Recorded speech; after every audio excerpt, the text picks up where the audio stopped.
Most men pursue pleasure with such breathless haste that they hurry past it. Don't forget to love yourself. Purity of heart is to will one thing.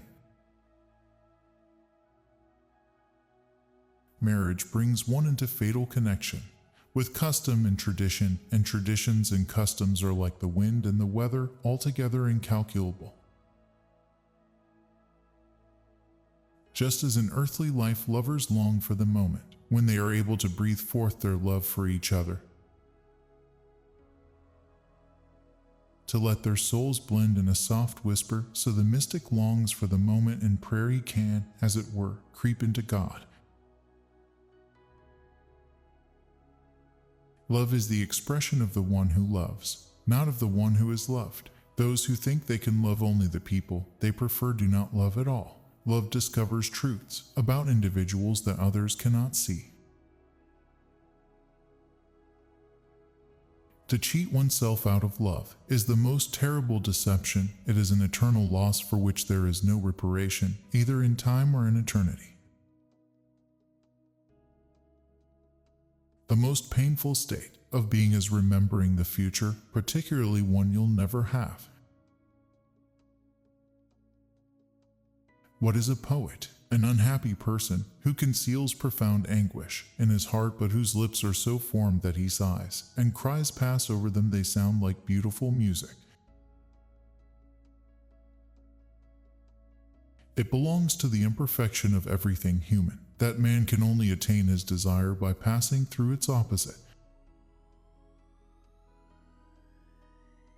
Since my earliest childhood, a barb of sorrow has lodged in my heart. As long as it stays, I am ironic. If it is pulled out, I shall die. The greatest hazard of all, losing oneself, can occur very quietly in the world, as if it were nothing at all.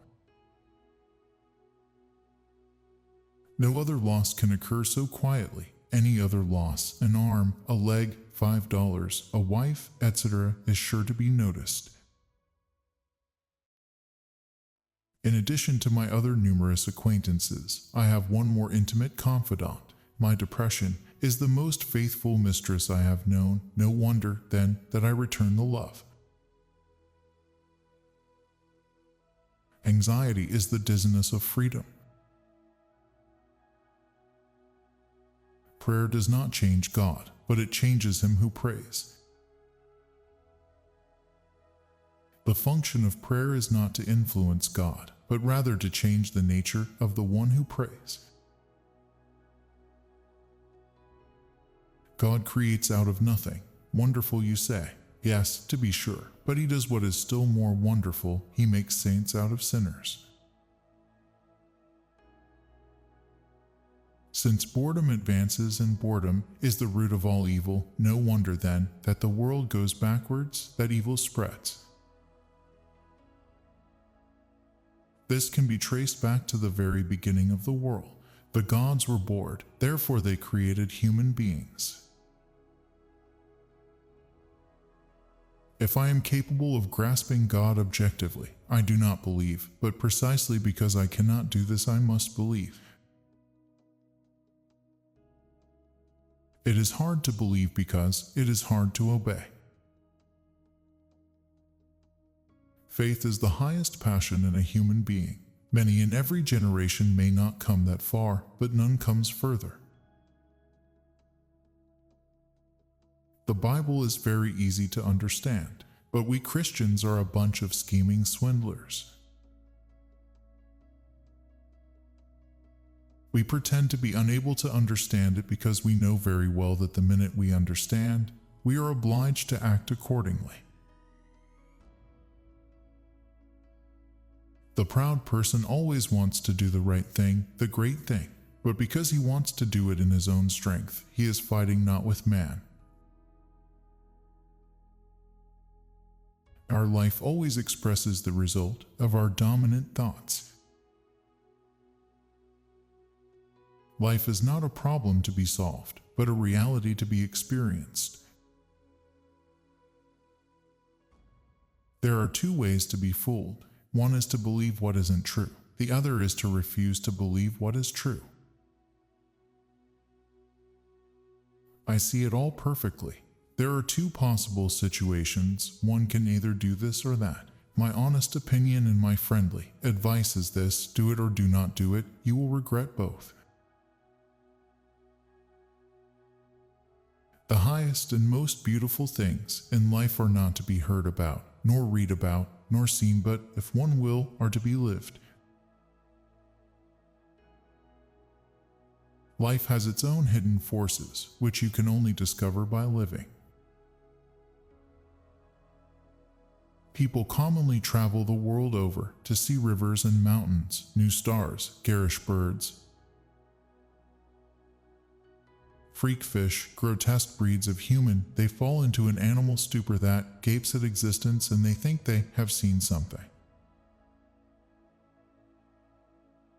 Listen to the cry of a woman in labor at the hour of giving birth. Look at the dying man's struggle at his last extremity. And then tell me whether something that begins and ends thus could be intended for enjoyment.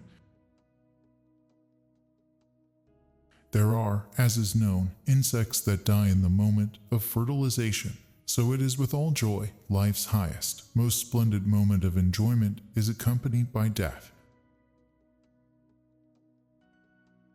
The more a man can forget, the greater the number of metamorphoses which his life can undergo. The more he can remember, the more divine his life becomes.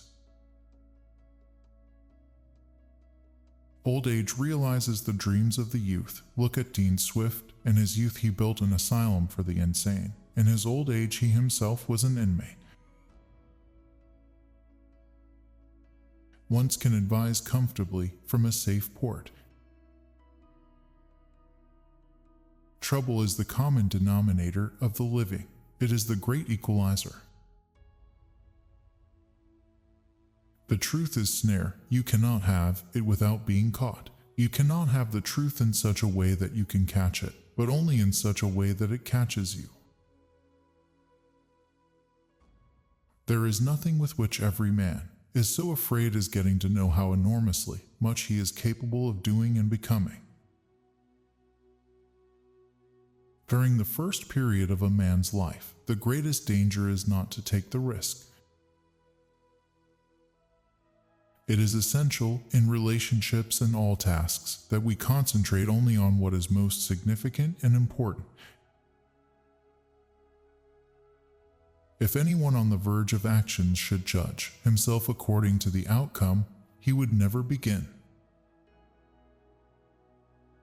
Not just in commerce, but in the world of ideas too, our age is putting on a veritable clearance sale.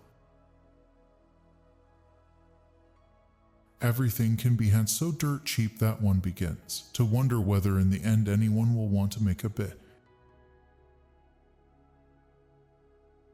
The paradox is really the pathos of intellectual life, and just as only great souls are exposed to passions, it is only the great thinker who is exposed to what I call paradoxes, which are nothing else than grandiose thoughts in embryo. Once you label me, you negate me. Face the facts of being what you are, for that is what changes what you are. Boredom is the root of all evil, the despairing refusal to be oneself.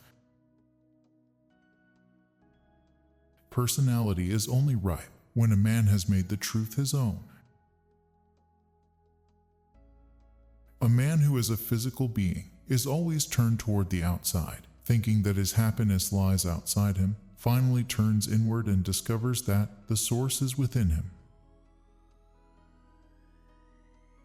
Because of its tremendous solemnity, death is the light in which passions, both good and bad, become transparent, no longer limited by outward appearances. Concepts, like individuals, have their histories and are just as incapable of withstanding the ravages of time as are individuals. But in and through all this they retain a kind of homesickness for the scenes of their childhood.